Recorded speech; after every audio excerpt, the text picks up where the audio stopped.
네, 안녕하십니까. 그레이트 게임의 김정민입니다.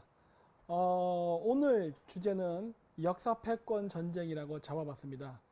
이 역사에 대한 부분을 국제관계를 하면서 하는 이유가 있습니다. 왜냐하면은 역사라는 것 자체가 그동안 있었던 그 한 국가 혹은 한 지역의 그 국제관계를 집대성해 놓은 일종의 기록체이기 때문에 그래요.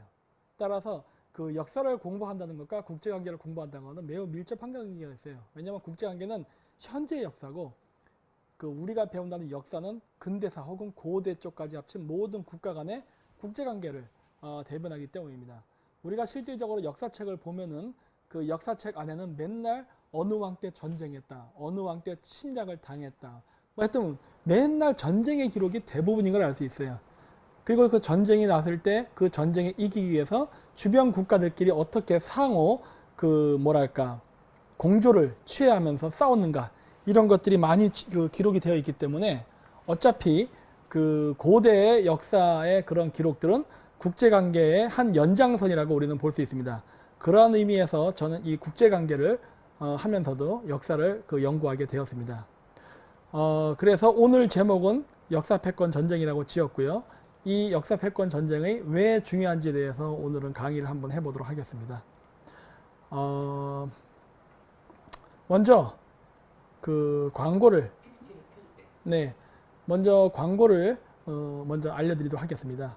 저희가 2018년 11월 10일 날 그 안정권 씨 요즘 많이 돌아다니죠. 오늘도 보니까 뭐 저기 제가 있는 경기도 광주 말고 전라남도 광주를 갔더라고요. 그래가지고 지금 거기서 오늘 비 맞으면서 그 뭐랄까 하여튼 그 집회를 하고 이렇게 했는데 그 안정권 그 GZSS 대표랑 함께 2018년 11월 10일 그러니까 올해 이제 마지막 매달 저희가 한 달에 한 번씩 그 정기적으로 비공개 강의를 했는데 이번에는 11월 달만 하고 12월 달은 하지 않을 것입니다. 그래가지고 11월 달 마지막으로 올해 그 비공개 강연을 저 혼자 하는 게 아니라 안정권 그 GZSS 대표와 함께 하는 것으로 했고, 요 밑에 보시면은 시간이라던가 각종 세세한 정보들이 있을 겁니다.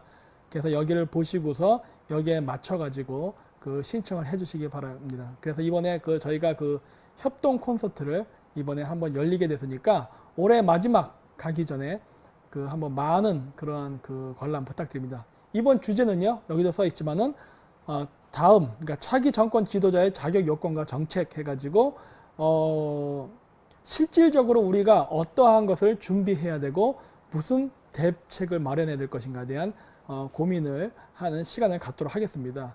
뭐 요즘 여러 가지 문제가 많죠. 뭐 자유한국당도 보면 맨날 그 노사모 사람이 와가지고 비대위 위원장을 하질 않나, 이런 여러 가지 일 때문에 온갖 지금 혼란과 지금 많은 일들이 발생했는데, 이러한 혼란 속에서 단순히 그냥 문재인 정권을 그냥 바꾸는 것만으로 해결책이 있는 건 아닙니다. 왜냐하면은 이거 자칫 잘못 해결했다가는 그놈이 그놈이다 해서 다시 원래대로 돌아갈 수 있어요. 그렇기 때문에 구체적으로 우리가 어떠한 정책과 비전을 가지고 이러한 문제를 해결할 것인가에 대한 현실적인 고민을 바탕으로 해서 우리가 이번에 한번 마지막 올해 그 결산하는 의미에서 강의를 하니까 많은 시청 바랍니다.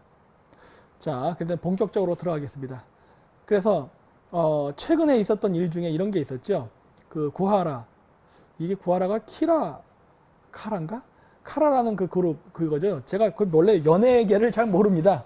솔직히 제 입장에서는 그 엔터테인먼트를 본다는 것 자체가 일종의 그 뭐랄까 개돼지 작업이 되는 세뇌 교육이라 보기 때문에 별로 좋아하지 않아요. 가끔 봐요. 가끔 심심할 때 뭐 걸그룹들 춤추는 거나 그런 거 조금 보지, 그게 그렇게 빠져갖고 보진 않는데, 어쨌든 최근에 또 이런 이슈가 떴더라고요. 그거 왜 그렇겠어요? 10중 8구 북한 문제에서 우리 문정권이 사고를 쳤기 때문에 지금 눈 돌리려고 또 연예인 사건 터질 겁니다. 원래 옛날 때부터 좌고 우고 상관없이 자신들이 실정을 하게 되면은 그 실정한 것을 숨기기 위해서 연예인들을 이용해서 이렇게 그 여론 조작질을 하는 거는 늘 있어 왔던 일이에요. 그래서 이번에도 구하라 사건 터져갖고 뭐 이렇게 시끄럽게 공방을 하는데, 그 10대, 20대들은 관심이 많을 거예요, 이 부분에 대해서. 근데 이 사건에서 누가 옳다고 생각하세요?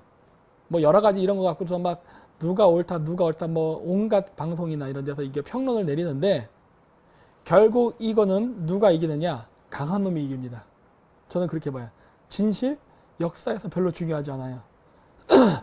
고대로부터 현재까지 역사의 기록은 승자의 기록이었기 때문에 마찬가지로 이러한 많은 이 폭행 혐의에 있는 사건도 결국은 힘센 놈이 이길 겁니다. 힘센 놈이 혹은 더 영향력을 많이 가진 놈이 결국 이것을 압도하고 자신의 승리를 끌고 그것이 기록으로 남아서 역사가 될 거예요. 제가 이 구하라 사건을 처음에 얘기했던 이유도 뭐냐? 잘 모르겠어요. 뭐 서로 옳은 부분도 있고 서로 거짓말하는 부분도 있겠죠. 하지만 중요한 것은 뭐냐? 결국 자기의 이익을 위해서 싸우는 것이고 이 이익을 위해서 싸우는 전쟁 중에 이기는 자는 누구냐? 강한 자가 이긴다는 거.